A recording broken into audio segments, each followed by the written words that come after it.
তুই একটু বান্ধবীর বাসায় গিয়ে খবর নে তো। মাহিন যেই পিছনে ঘুরতে যাবে সাথে সাথেই আয়ন দৌড়ে আতিয়াকে জড়িয়ে ধরে বলল, মাম্মা তুমি এত দেরি করলে কেন? আমার তোমাকে ছাড়া ভালো লাগে না। আতিয়া আয়নকে কোলে তুলে নিয়ে কপালে চুমু দিয়ে বলল, সরি বাবা, একটা কাজে গিয়েছিলাম তাই দেরি হয়ে গেল। আর তোমাকে না বলছি আমি দেরি করলে তুমি মায়া আন্টির কাছে ঘুমিয়ে যাবে। আয়ন আতিয়ার কথা শুনে বলে, মাম্মা তোমাকে ছাড়া আমার ঘুম আসে না। তোমার বুকে না ঘুমালে আমার ঘুম আসতেই চায় না। আতিয়া আয়নের কথা শুনে গালে কিস করে বলল, আচ্ছা আর দেরি করব না, যত তাড়াতাড়ি পারবো আমার আব্বুর কাছে চলে আসবো। ওকে আচ্ছা তুমি মায়া আন্টির সাথে খেয়ে নাও, আমি ফ্রেশ হয়ে ভেতরে চলে আসবো। আতিয়া মায়ের কাছে আয়নকে দিয়ে চলে যায়। মাহিনও উপরে চলে গেল। মায়ের আয়নকে খাওয়াই দিতে লাগলো। আয়ন খেতে খেতে ঘুমিয়ে যায়। মাহিন আতিয়া নিচে এসে দেখে আয়ন ঘুমিয়ে ঢুলছে। মাহিন বলল, ওই মাইয়া, ওকে ধর পড়ে যাবে। মায়ের পিছনে তাকিয়ে দেখে আয়ন পড়ে যাচ্ছে। সাথে সাথেই বুকে জড়িয়ে নিল। আত্মীয় এসে আয়নকে কোলে তুলে নিয়ে মুখ ধুয়ে দিয়ে ওকে বুকের সাথে জড়িয়ে নিয়ে সোফায় বসে পড়ল। মায়ের খাবার নিয়ে এসে দিলে আতিয়া খাবার খেতে লাগলো। মাহিন বলল, আপু ওকে নিচে নামিয়ে দিয়ে খাও, এভাবে কষ্ট করে খাওয়ার মানে আছে? ম্যামের কোল থেকে নামলে উঠে কান্না করবে। কি বালের অভ্যাস করছো? কাজের ছেলেকে এত মাথায় তোলা ভালো না। আতিয়া মাহিনের দিকে প্লেট ছুঁড়ে মেরে সাথে সাথে আইন কান্না করতে লাগলো। আর রাতিয়া রেগে পড়ল। কেন কাজের ছেলে ওই আমার ছেলে? মুখ সামলে কথা বলবি। তোর মতো জঘন্য ছেলে আমি একটাও দেখিনি। ছি, এত জঘন্য কিভাবে হতে পারোস তুই? আতিয়া কি হয়েছে? এভাবে মাহিনের দিকে প্লেট ছুঁড়ে মারলি কেন? আতিয়া আইনকে সান্ত্বনা দিতে লাগলো আর বলল, তোমার ছেলেকে বলে দিও আমার সন্তানের বিষয় যেন কোনো কথা না বলে।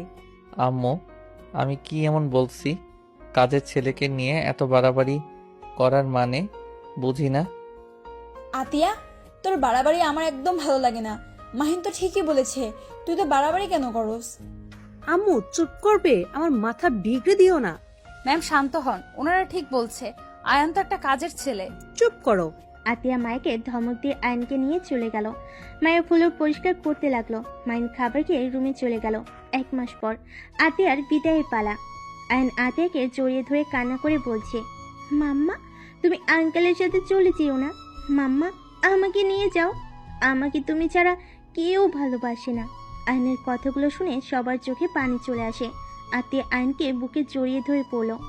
বাবা তুমি আজকে মায়া আন্টির কাছে থাকো, আমি আগামীকাল আঙ্কেলের বাড়িতে গিয়ে আমাকে নিয়ে এসেছো। প্লিজ তুমি এবার কান্না করলে মাম্মাম তো কষ্ট হয় তাই না? আয়ান বাবা, তোমার মাম্মা সকালে তুমি গিয়ে নিয়ে এসেছো। এখন মাম্মাকে যেতে দাও, না হলে মাম্মা অনেক কষ্ট পাবে। তুমি কি চাও তোমার মাম্মা তোমার জন্য কান্না করুক? মায়ের কথা শুনে আয়ন মায়ের কোলে উঠে জড়িয়ে ধরে। কান্না করতে করতে বলে, না আমি মাম্মাকে কান্না করতে দিব না। মাম্মা তুমি চলে যাও। ওদের কান্না দেখে সবার চোখে পানি চলে আসে। আতিয়ার ননদ তুলি বলে ওঠে, ভাবি ওকে নিয়ে যায়, ওই আমার কাছে থাকবে। এভাবে ছোট বাচ্চাটাকে কান্না করিয়ে আপনিও গিয়ে শান্তি পাবেন না। ভাইয়া তুমি কিছু বলো না কেন? তুলির কথা শুনে সবাই আয়নকে নিয়ে যেতে বললে। তুলির কথা শুনে সবাই আয়নকে নিয়ে যেতে বলে। আতিয়ার স্বামী রাতুল আয়নকে কোলে তুলে নিল। তারপর গাড়িতে সবাই উঠে চলে গেল। মায়া বাসার এক সাইডে গিয়ে দাঁড়ালে পিছন থেকে মাহিন বলে ওঠে, হাহা, তোর ছেলেও তোকে চায় না। আমার বোনকে ছাড়া কিছুই বুঝে না। তোর কপাল খারাপ না, আমাকে কোনোদিন পাবি না। তোর সন্তানকে। মাহিন কথাটা বলে হাসতে লাগলো। মায়ের চোখ মুছে মাহিনের দিকে তাকিয়ে বলল, আপনি বাহ কতটা সুখে আছেন। নিজের সন্তানের মুখের থেকে আঙ্কেল ডাক শুনতে লজ্জা করে না? আর নিজেকে নিয়ে গর্ব করেন? ভুলে যাবেন না আপনি কাজের মেয়ের স্বামী। কাজের মেয়ের স্বামী হয়ে এত হাসাহাসি মানায় না। মায়ের কথাটা বলে চলে যায়। মাহিন হঠাৎ করে থমকে গেল। মায়ের কথাটা হঠাৎ করে মাহিনের বুকে লাগলো। নিজের সন্তান আঙ্কেল বলে ডাকে, কথাটা যেন বারবার কানের ভিতর রিপিট হতে লাগলো। মাহিন ওর ভাইয়ের গাড়িতে উঠে পড়লো। হোটেল থেকে সবাই বাড়িতে ফিরে আসলো। মাহিন নিজের রুমে শুয়ে থেকে শান্তি পেল না। একই কথা যেন